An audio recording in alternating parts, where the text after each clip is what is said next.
Lee Grant's life was full of talent, struggle, and unbreakable courage. She once said, "I was blacklisted from the time I was 22, and that single sentence carried the weight of everything she lost and everything she had to rebuild." In 1951, Lee earned her first Oscar nomination for her role in Detective Story, a huge achievement for such a young actress. But just 2 days later, her name appeared in a government blacklist, accusing her of being connected to communism. Overnight, her dreams shattered. The FBI began tapping her phone and following her everywhere. People she thought were friends avoided her. Her marriage fell apart under pressure, and she had to pawn her jewelry just to buy food for herself and her daughter. For 12 long years, no studio would hire her. Her income dropped from $75,000 a year to barely $4,000. To survive, she taught acting in secret under fake names. By the time she was allowed back into Hollywood, her youth was gone, but her spirit wasn't. Even now, at 99, she is still creating and directing, proving that her story was never one of defeat, but of survival. Lee was born on October 31, 1925, in Manhattan. Her real name was Leova Haskell Rosenthal. Her parents were Russian Jewish immigrants who had escaped horrific violence in Odessa. Her mother, Wiechia, fled with her sister, leaving behind relatives who probably never made it out. They came to New York with nothing and lived in a small apartment on 148th Street. Her father, Abraham, worked endlessly as a teacher and real estate agent to support the family during the Great Depression. Life wasn't easy. Even Abraham's own Polish Orthodox parents disapproved of his marriage to Wiechia because she wasn't traditional enough, which made their home life tense. Lee's exact age was always uncertain because her immigrant family didn't have proper documents. But no matter her age, her talent stood out. When she was just 4 years old, she performed on one of the greatest stages in the world, the Metropolitan Opera. She played a kidnapped princess and performed alongside famous singers. Most children her age were still learning to talk in full sentences, but Lee was already performing in front of huge crowds. That early start led to a scholarship at the Neighborhood Playhouse, one of the best acting schools in New York, which changed the course of her life. Behind the applause, her childhood was far from easy. Her mother, who had given up everything for her, pushed her relentlessly into ballet, opera, and acting classes all at once. Lee didn't have time to play with other children because she was always rehearsing or performing. The pressure was so intense that it affected her mother's mental health. One day, Wiechia had a complete breakdown and attempted suicide. It was Lee, still just a child, who found her and called for help. That trauma stayed with her forever. At age 11, Lee joined the American Ballet Theater and became one of the youngest dancers accepted there. But just as her future seemed set, everything changed again. She grew several inches almost overnight, becoming too tall to be partnered with male dancers. Her ballet dreams ended before they could truly begin. Her family was heartbroken because they had pinned all their hopes on her. They were broke, living in a cramped Bronx apartment, and barely surviving on New Deal assistance programs. Lee started working to help her family, performing in small shows and singing to earn money. She was only 12 but already the family's breadwinner. When she was 17, she decided to reinvent herself. She changed her name to Lee Grant to leave behind her difficult past and to sound more professional in the theater world. In 1948, she landed her first major stage role in Joy to the World. Critics were amazed by her performance, especially since she had no major Broadway experience. She had studied acting with Sanford Meisner at the Neighborhood Playhouse and trained in ballet and opera since childhood, so she knew how to perform under pressure. In 1949, she auditioned for the play Detective Story. Instead of auditioning for the young girl role, she asked to read for a 40-year-old shoplifter. That bold move changed her life. She played the character with so much depth that she won the Critics' Circle Award. 2 years later, she played the same role in the film version alongside Kirk Douglas. She was only 25 and earned an Oscar nomination for her performance. That same year, she married screenwriter Arnold Manoff. He was involved with the Communist Party, something Lee never really understood or agreed with. But when she spoke at the funeral of actor J. Edward Bromberg and criticized the government's involvement in his death, her name was written in a government pamphlet accusing her of communist sympathy. 2 days after her first Oscar nomination, she was blacklisted. Her entire career collapsed overnight. Producers stopped hiring her. Friends avoided her out of fear. She lost her roles, her contracts, and her reputation. She had been cast in A Streetcar Named Desire, one of the biggest plays of the time, but she was suddenly removed from the production without explanation. People who had praised her talent now refused to speak to her. Her life went from glamorous to terrifying in a matter of days. The FBI began watching her every move. They tapped her phone and sent agents to follow her. She often said it felt like she was living on the head of a pin. Every move could destroy her. The stress crushed her marriage. She and Arnold were both blacklisted and had no income. He started writing scripts under a fake name, Joel Carpenter, earning barely enough to survive. Lee pawned her jewelry just to buy food for her daughter, Dina.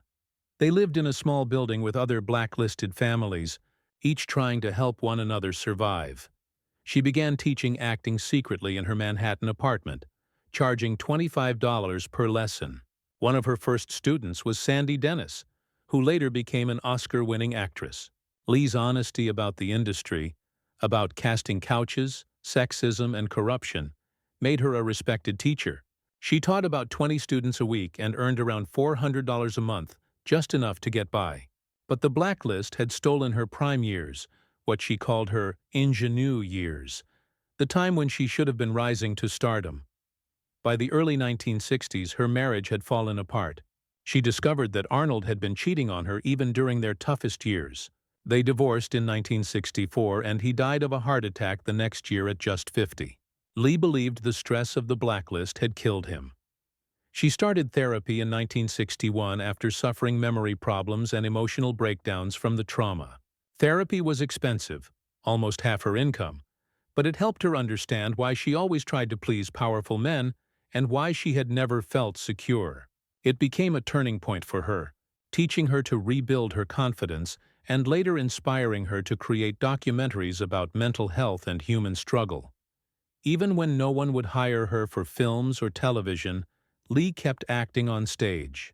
The Actors Equity Association allowed blacklisted performers to work in theater. She earned $55 a week performing in plays like Arms and The Man and The Wedding Breakfast. The theater community became her family, supporting each other through one of the darkest times in American entertainment history.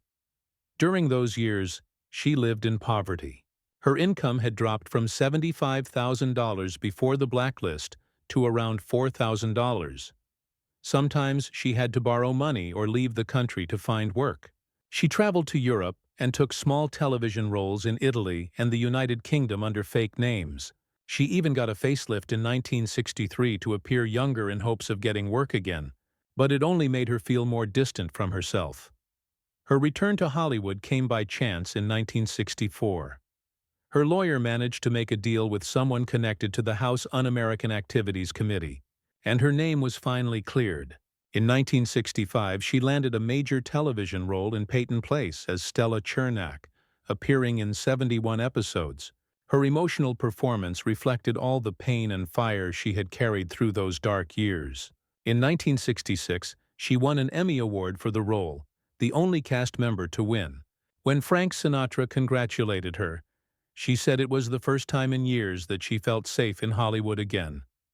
2 years later, she starred in the Heat of the Night alongside Sidney Poitier, a film that won the Oscar for Best Picture.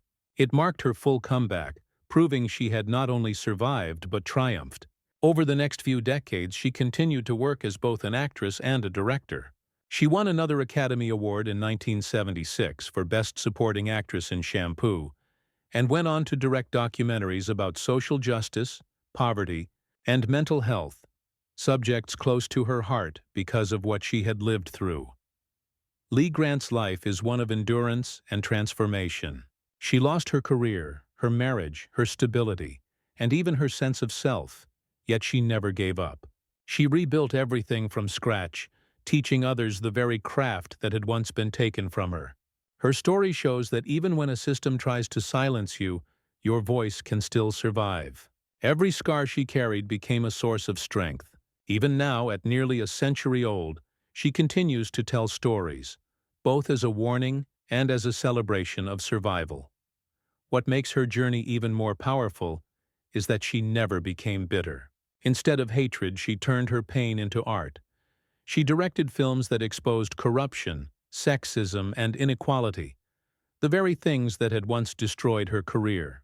Her documentary Down and Out in America won an Oscar in 1986 and gave a voice to those living on the edge of society. She showed the world that art could still tell the truth, even after being silenced for more than a decade.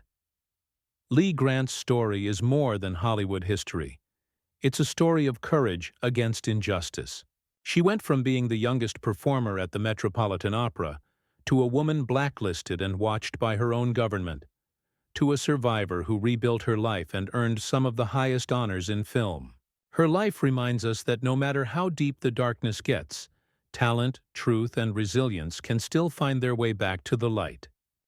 Her role as Mrs. Colbert was deeply emotional because, in real life, she had just lost her husband, Arnold Manoff, to a heart attack. When Sidney Poitier told her on set that her character's husband had died, she didn't have to act. The pain in her eyes and the tears on her face were completely real. The director knew something powerful was happening and told the crew to keep the cameras rolling. What ended up on screen wasn't acting at all. It was her true grief finally breaking free. That scene became one of the most moving and unforgettable moments in the film, showing the real connection between her personal loss and her art. Later that same year, she appeared in Valley of the Dolls, playing Miriam Poehler, a tough and ruthless talent agent navigating the drug-filled world of Hollywood. She brought her own life experience into that role. She had seen firsthand how cruel and desperate the entertainment business could be, how it could break dreams and destroy people from the inside.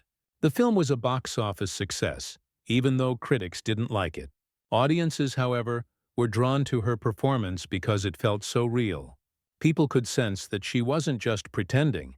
She was channeling the darker side of her own story. In 1962, she married producer Joseph Feury. At first, many people in Hollywood didn't trust him because they suspected he might share the same left-wing politics as her late husband, which had led to her being blacklisted years earlier. But Joseph stood by her no matter what. He supported her when she needed to rebuild her life and career from nothing. Together they had a daughter named Belinda, and their marriage gave her the sense of stability and peace she had never known before. By 1969, she earned another Oscar nomination for her role in The Landlord. In it, she played a racist mother from Long Island, an especially shocking role given her own progressive beliefs. Critics were surprised she agreed to play such a hateful character, but she explained that she based it on people she had known in real life, even members of her own family. Through the performance, she exposed how prejudice could hide in everyday homes behind smiles and politeness. It was a brave and risky role, but it showed her willingness to explore uncomfortable truths and her strength as an actress unafraid to take on anything. On March 29, 1976, she finally won an Oscar for her role in Shampoo. She was 50 years old, though she had been pretending to be younger for years. During her acceptance speech, she made the crowd laugh by saying, "I really must have wanted this. Otherwise, why would I wear an old wedding dress?" Few people knew that when she returned to Hollywood in 1964, the mayor had helped her change her birth year on her driver's license so she could keep working. Her part in Shampoo was only 18 minutes long, one of the shortest ever to win an Oscar, but it meant everything to her. For the first time, she said, she felt like she had no enemies left in Hollywood. That same year, she received another Oscar nomination for Voyage of the Damned, where she played a Jewish refugee. This story was very close to her heart, since she herself was Jewish and her family had lived with the fear of the Holocaust. Though she appeared in only a small part of the film, her performance was powerful enough to earn her yet another nomination. In 1972, she won her second Emmy for The Neon Ceiling. This project became a turning point in her life. She began giving creative suggestions on how to direct and shape the story, which caused some tension on set. But it also proved she was ready to step into a new role behind the camera. It was around this time that she started to seriously think about directing. By 1977, she was 52 but still pretending to be younger. She starred in Airport 77, playing a bitter, wealthy woman who constantly insulted everyone around her. That role reflected how the industry treated older women, often portraying them as angry or irrelevant. One critic called the scene where her character got punched a brutal moment of full-on misogyny, showing how harsh Hollywood could be toward women past a certain age. In 1979, she was nominated again for her role in The Swarm, but the movie was a disaster. It cost $21 million to make, but only earned $10 million at the box office. Critics called it one of the worst films ever made. She was 53 and worried that this failure might end her career again. But instead of giving up, she made a bold move. She decided to become a director.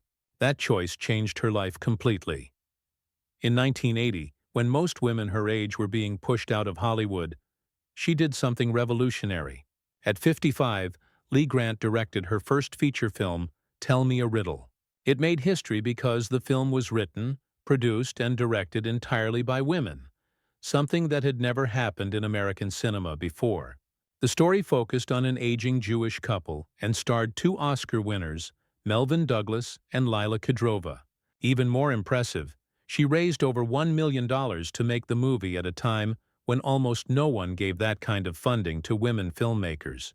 The film was picked up by Filmways Pictures, screened at the Cannes Film Festival, and even won awards at the Edinburgh Film Festival. It became a symbol of what women could achieve in Hollywood when given a chance. 6 years later, in 1986, she shattered another barrier. She won the Directors Guild of America Award for her CBS film Nobody's Child, based on the real story of Marie Balter, a woman who spent 20 years locked in mental institutions. Marlo Thomas starred in the movie and won an Emmy for her performance. The film was raw, emotional, and brutally honest about how society mistreated people with mental illnesses. Lee Grant's win was historic, the first time in the Guild's 51-year history that a woman had won in that category. She was 59 years old. She didn't just win as a woman, she won as an older woman in a business that often forgot both. But her path to that moment had been anything but easy. When she won her Oscar for Shampoo in 1975, many assumed her career had reached its peak. But in truth, she felt lost. Hollywood had already decided she was too old for leading roles.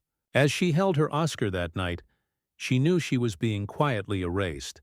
She had already lost 12 years of her career to the Hollywood blacklist, from the age of 24 to 36, and now age discrimination was coming for her again. To survive, she even went so far as to have dinner with the mayor of Los Angeles to get 5 years removed from her birth date on her ID. It wasn't about vanity, it was about survival. Determined to reinvent herself, she enrolled in the Women's Directing Workshop at the American Film Institute, where she made her first short film. From there, she fought her way back, not as an actress waiting for approval, but as a filmmaker creating her own opportunities. In 1983, she directed When Women Kill for HBO, a groundbreaking documentary that gave viewers access to real women in prison, including Leslie Van Houten from the Manson family. Grant didn't justify their crimes but showed the pain and abuse many of them had suffered before committing violence. Her film forced audiences to see these women as human beings, not just headlines. Then, in 1985, she took an even greater risk. She directed What Sex Am I?, one of the first documentaries about transgender people ever made.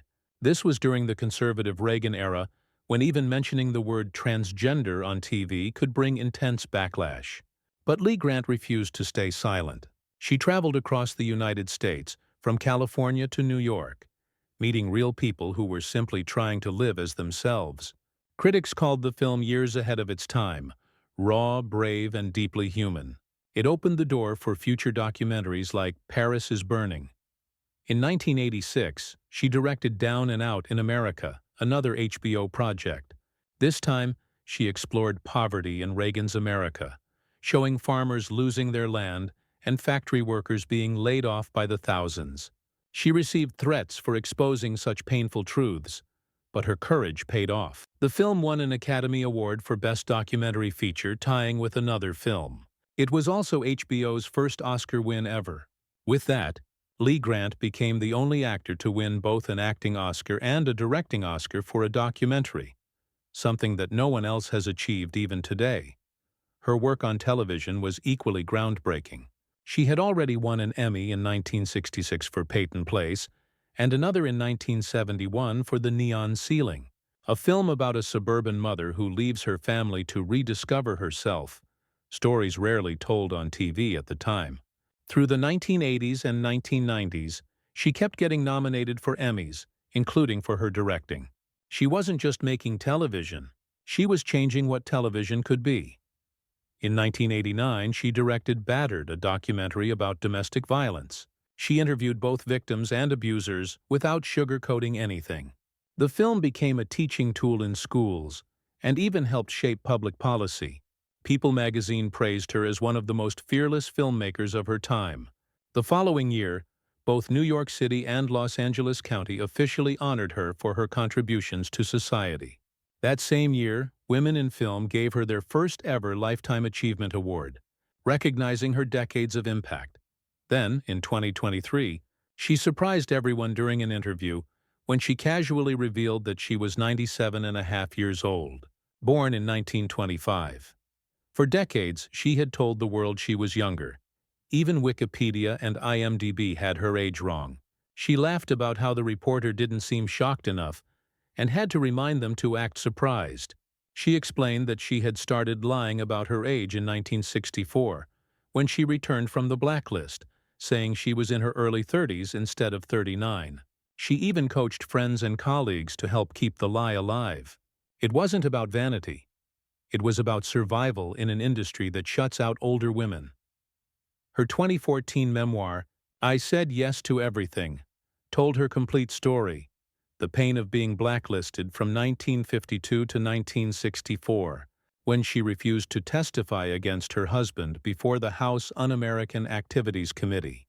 For that, she was banned from film and television for 12 long years. During that time, she survived by working in theater and teaching, while her husband wrote scripts under false names.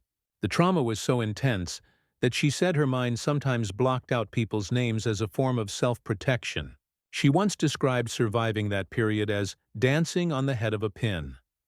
As of 2025, Lee Grant is 99 years old. She's still sharp, still active, and still proud of who she is. Turner Classic Movies has already announced plans for a grand celebration of her 100th birthday on October 31st. She began her career on Broadway in 1951, 74 years ago, and she continues to inspire new generations. Today, she posts on social media proudly showing her silver hair and signature red lipstick. She remains the oldest living film director in Hollywood, a symbol of endurance, courage, and the unstoppable power of reinvention.